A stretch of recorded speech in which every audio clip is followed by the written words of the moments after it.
it's Jack and Eoin here, and today we are going to be starting a new series called Wallys Weekly, and I'm so excited. And basically, it's going to be on every Wednesday weekly from 7 p.m. to 7:15 p.m. And basically, you're just going to get like a whole, kind of fun and then like laughter and enjoyment, really. And it's like a variety of activities as well. And today we're going to be doing 2 of those. And the first thing we're going to be doing is going to make slime, which I love. And we're also going to be doing, after that, the last thing, which is book reviews. And we have, kind of specific ages. But today we're only going to be doing 2 to those, which is 7 to 9-year-olds and 9 to 11. So sorry for the, little kids, but they could just like watch and listen. Especially for the slime as well. We might do it next week for them. Yeah. Good idea. So let's just get started. Go for it.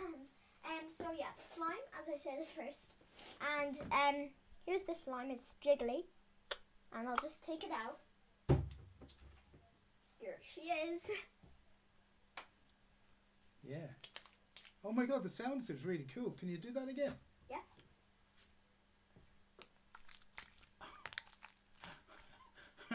Did you make that yourself?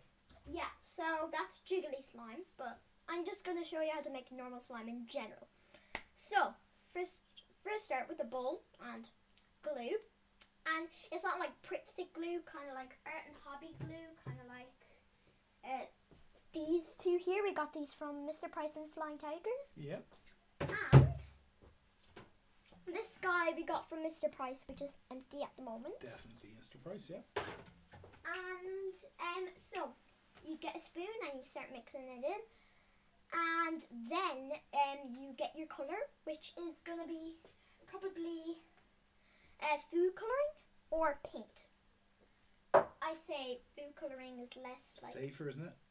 Yeah, and paint like could go everywhere and all, and it can kind of spreads and you just keep mixing, and then this thing, it's going to be your activator, and you should know what activator is. If you don't, it's like to activate the slime and make a slime. It's Almit non-bio, and that's like you pour it in like at a time, like in the cup. You don't go like that. You put it in the little cap, and then you put it in at a time. Mix it with the spoon, and then you gotta roll up your sleeves, go in with your hands, and then you kind of knead it for ages. Like ages. It took me 25 minutes, and I think you left it overnight as well, didn't you? I did leave it overnight. That's really important. Like if it's not working out, don't add more stuff. That's only gonna make it worse. Don't add water only if you're gonna make jiggly slime. Keep it in the bowl if you're gonna make jiggly slime. That's what you need to do. And another thing as well is you can't just like, so let's say, oh god, this is so sticky. Oh god, I need to have more activator in it. Don't. Keep kneading it. Like, don't. Because remember, like, the activator makes it harder. Then your slime is going to end up being this. Like a stone. Rock hard. Look, I can't even... Not good. And so, let's say you're finished making your slime and you have it in the bowl. How do you keep your slime? Do you have to put it in the box? An container? Airtight container. Can you show us a few? Yeah. So, here's one which I call the bubblegum slime. You can't really see that. I know it looks blue, but it's pink. I'll even bring it out and show you. Oh, jeez. Yeah. So here it is. It's a bit sticky at the moment, but here it is. So, that was on how to make slime. I hope you guys like that. And guys, you could do whatever colour you want. You don't even have to add them. And make sure, definitely, keep them in an airtight container. Or else they go hard. Yep. I definitely like the one you made there the other day, the yellow one behind you. It's really good. Thanks. So, guys, now we've moved on to the second step, which the activity, whatever you want to call it, which is book reviews. And I love reading. Do you guys love to read too? Well, I know I do. So, yeah, we have a bunch of these books here. They're really We have a bunch of these. We have a bunch of these books here, and it's 7 to 9-year-olds, and then from 9-year-olds to 11-year-olds. We also have 3 to 5-year-olds and 5 to 7-year-olds, but we can't do that because we don't have enough time. But we'll do that in the second episode. So what are your recommendations for kids who are like around 7 to 9 years old? Now here, I have them right here, so. Do them one at a time. I'll hold them for you and I'll give them to you. Here are the 7 to 9-year-olds. Cheers, so. man. Thank you. The first book is probably one of my favorites. It's so funny, and it's from one of my favorite authors, Jeff Kinney, Diary of a Wimpy Kid. And this is just the first book. There's another 11 books and maybe more. So Diary of a Wimpy Kid is about this little guy named Greg and his life writing in his diary. Greg Heffley, and his mom and dad, his little brother Manny, and his older brother Roderick. And it's just so funny, and he has another friend named Rowley who's kind of cuckoo, and he's not all like a kind of a grown-up type kid who wants to be alone like Greg. So he ends up falling out with Rowley, which I thought was a really good twist to put to the story. And yeah, so that's really good. Next one. Roald Dahl, Charlie and the Chocolate Factory. And guys, I love Roald Dahl, so this is one of my favorite books, Charlie and the Chocolate Factory. I actually have another one. This is Matilda, and I was actually surprised about this ending when, okay, I'm not going to spoil it, but this really nice teacher and this little girl named Matilda just, falls in love with her.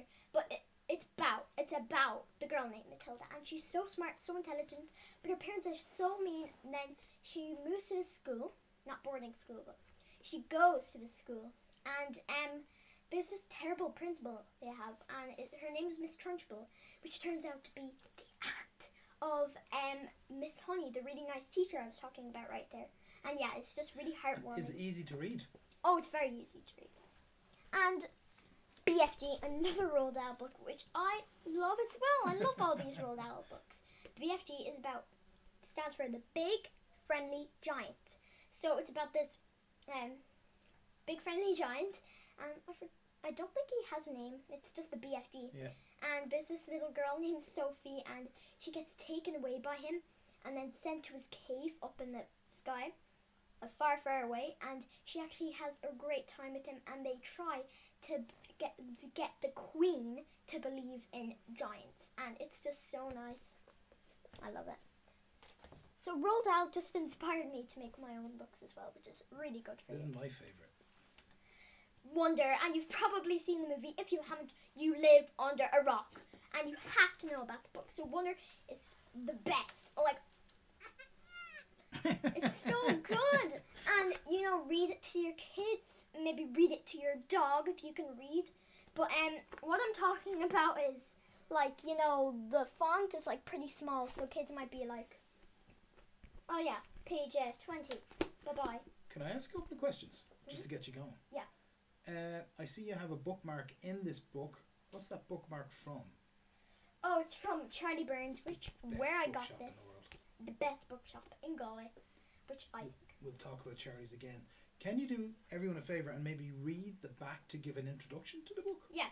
Thanks, man. So, it's about this boy named Larry, and he doesn't want to describe what he looks like, so whatever you're thinking, it's probably worse.